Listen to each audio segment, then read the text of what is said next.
Imagine being the woman who basically launched the Eagles. And that's not even close to the most impressive thing on your resume. She sold over 100 million records.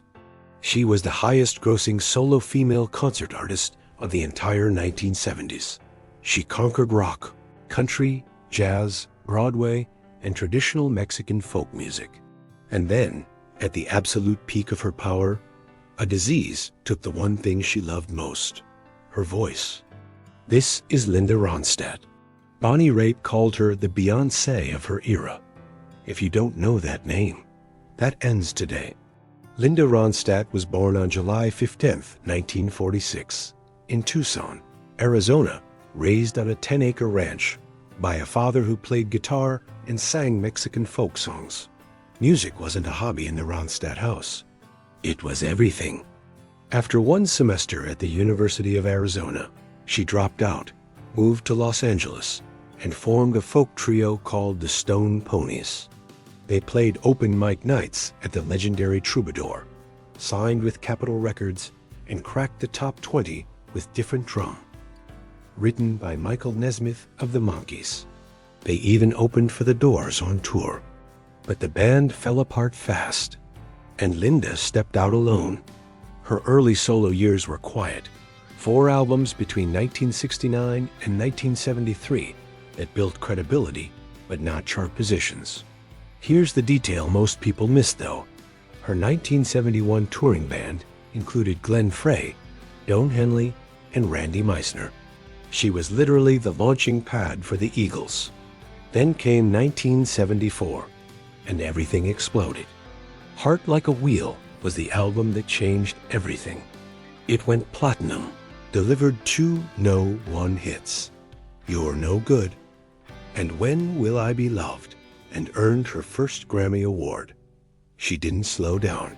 She accelerated. Simple Dreams, 1977, sat at number 1 for 5 weeks and sold over 3 million copies. Living in the USA gave her a third No. 1 album.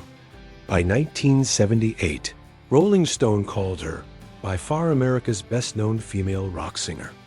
Cashbox magazine named her the No. 1 female artist of the entire decade. She was selling out arenas, the first female rock artist to ever do so. She was on the cover of Time magazine. She was, without question, the queen. Here's what separated Linda Ronstadt from every other rock star of her era. She refused to stay in the box they built for her. When the industry told her that leaving rock for Broadway was career suicide, she went anyway, starring in Gilbert and Sullivan's Pirates of Penzance in 1981 and earning a Tony nomination. Then she recorded 3 full albums of Tin Pan Alley pop standards with legendary arranger Nelson Riddle, the man behind Sinatra's greatest records. The industry laughed. What's New, 1983, sold over 2 million copies. They stopped laughing. Then she made 3 albums of traditional Mexican music, starting with Canciones de Mi Padre in 1987, a tribute to her father's heritage. Each one won a Grammy. Then she teamed with Dolly Parton and Emmylou Harris for Trio, one of the most beloved country albums ever made. 11 Grammys, 24 studio albums, over 100 million records sold. She didn't just cross genres. She owned every single one she touched. In 2013, Linda Ronstadt revealed she had been diagnosed with Parkinson's disease, later revised to progressive supranuclear palsy. The illness had already taken her voice. Her last concert had been in 2009.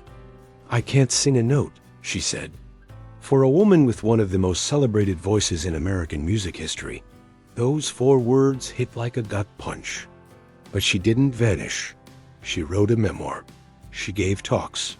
In 2014, she received the National Medal of Arts from President Obama and was inducted into the Rock and Roll Hall of Fame. In 2016, she earned the Grammy Lifetime Achievement Award. In 2019, she was honored at the Kennedy Center, watching Carrie Underwood and Trisha Yearwood perform her songs on that historic stage. Linda Ronstadt rarely wrote her own songs. She didn't shred on guitar. What she had was rarer, the ability to hear the soul inside any song, from any genre, and deliver it straight to your chest. She launched the Eagles.